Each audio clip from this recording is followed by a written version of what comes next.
Hey, what's going on, guys? This is Boss here, and welcome back to another episode of Let's Chat. I don't really have a good name for this, so oh well. Anyway, today I wanted to talk to you guys about my initial impressions and thoughts for for Pokemon Legends Arceus.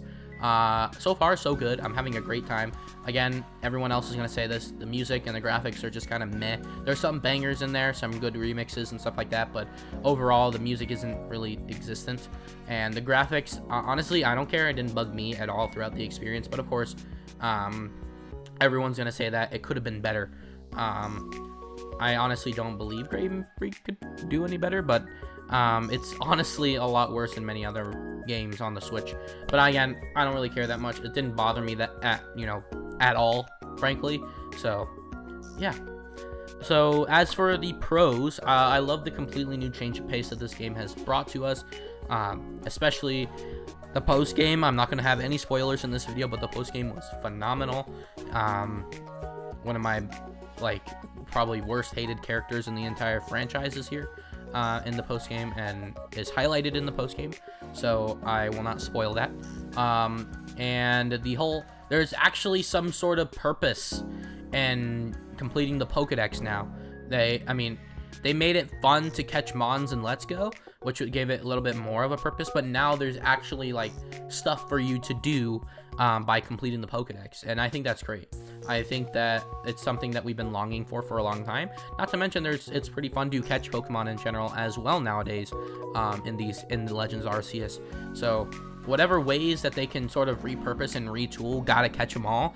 I think that's going to be the best way to really sell the franchise going forward, regardless of what they do, because obviously the franchise has been getting a bit stale. That's just in general, but the whole gotta catch them all slogan has kind of just died off in recent years, and it's kind of hard to build that up when you have 1,000+ Pokemon. Speaking of Pokemon, the designs in this game are great. I particularly love Growlithe. It's so cute. But they obviously hit it again. And it was the new designs and typings are actually quite cool and interesting, especially the final starters. Again, I don't want to share what specifically they are, but I think they are just so cool. And the fact that you can actually take this game at your own pace with the game scaling it, if you didn't know, basically depending on how much story progress you do in the game, it determines what Pokemon are available at what time. So not only are you locked off to certain parts of the map depending on where you are in the story, but also certain Pokemon don't actually spawn until you finish the story for that area. So more and more Pokemon slowly become available to you, and having that sort of scaling. Not to mention the alpha Pokemon are available for you to fight and catch pretty much right from the get-go. If you wanted to, you can go all the way over to Horseshoe Plains, capture that alpha Rapidash with a single Pokeball if you get extremely lucky, and you can do that if you want to. There's nothing restricting you from doing that, and there was in Sword and Shield where pretty much all of the Pokemon were available from the get-go, which might be preferred by some people, but in the game it's sort of just like, well, this Pokemon is too powerful, but you can't fight it, so it didn't let you fight it, and it didn't let you catch it either, so that was kind of disappointing. And Legends Arceus fixed that, as well as a small little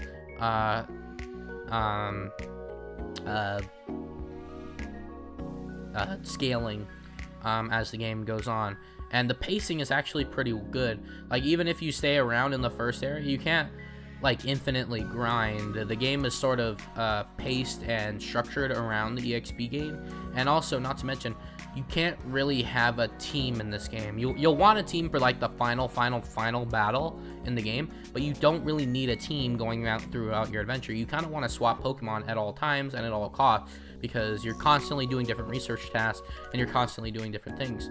And that's what's really cool about it, is that the Pokedex as well, is that it's not just catch it and you got it and it's in the Pokedex. No, you got to actually do research tasks for them, and the more research tasks you do, the more money that you make at the end of the day, which is so cool, and it's perfect for those completionists out there. One thing for me personally that I'm kind of struggling with is that the game is kind of slow. The story is obviously really good, but the tutorial is just way too long. They did not need to spend that much time with that, and there should be a way for you to skip it. If you've already played the game before, or you don't really need the tutorial, then the game should allow you to skip the tutorial and maybe read some dialogue, maybe read some like books or something in the menus to fill that gap if you forget how to do something or things like that. Not to mention just going from place to place is just incredibly stale, because pretty much every single place that you go to is, you know, oh, big scary Pokemon, gotta handle that. Oh, you gotta get a ride Pokemon in order to get to the alpha, or to get to the Lord Pokemon. You gotta do this cycle pretty much every single place that you go. And although it's fun and there's a lot of different twists with it, particularly I love the story arc at the Cobalt Coastlands. That's actually a pretty good story arc. It's kind of sad too, but again, it's very, very stale, and it just repeats the same process over and over again.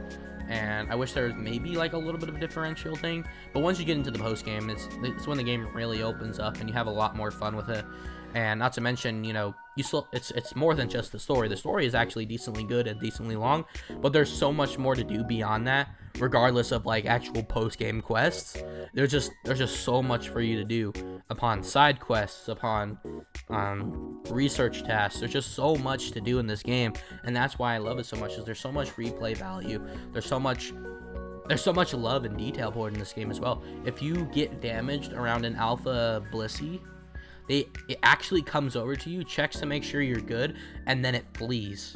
Like, what kind of detail, what kind of Pokemon game has that level of detail? And that's probably the coolest thing, is like all of these Pokedex entries that we read about and we're like, oh dang, that's like scary, or you know, wow, that's so interesting.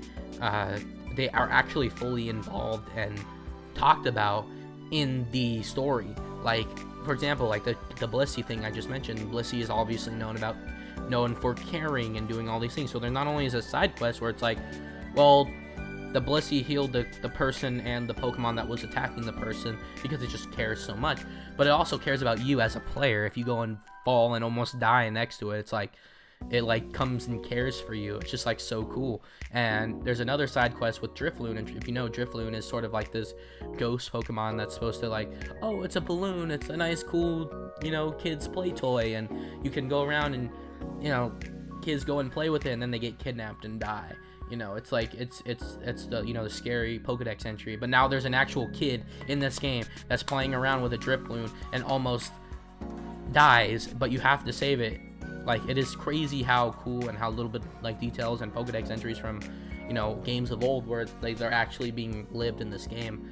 And I think that's probably like the coolest part about it, is that it's more than just the story. They're actually diving deep into the Pokemon lore that hasn't really been explored before, and I think that's really cool. Especially, and another thing too, this game is I guess that would be spoilers, so maybe I shouldn't talk about that. But yeah, that's, whoa.